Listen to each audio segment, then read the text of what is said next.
Hi, I'm Nick with Cardinal Heating and Air Conditioning, and today we're going to go over how to change out your April Air 213 filter as well as your standard 1-inch filter to improve the efficiency of your furnace along with the air quality into your home.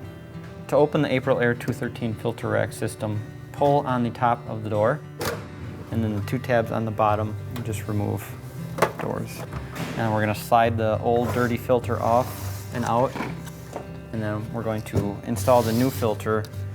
Keeping in mind that there's 4 tabs on the filter on top and bottom, and there's 4 lips in here that the rack goes on.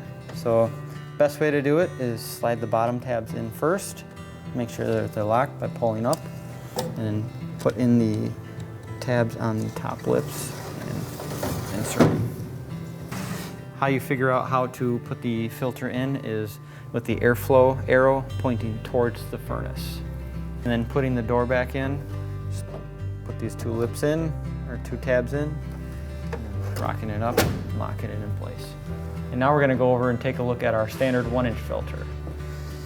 To change out your standard 1-inch filter, you just pull the old one out, slide the new one in, making sure the arrow is pointing towards the furnace. So that's how you change your air filter. If you have any questions on the air quality in your home, ask one of our technicians to do an indoor air quality test. And while they're there, ask them to discuss the details of our Cardinal Care Club membership.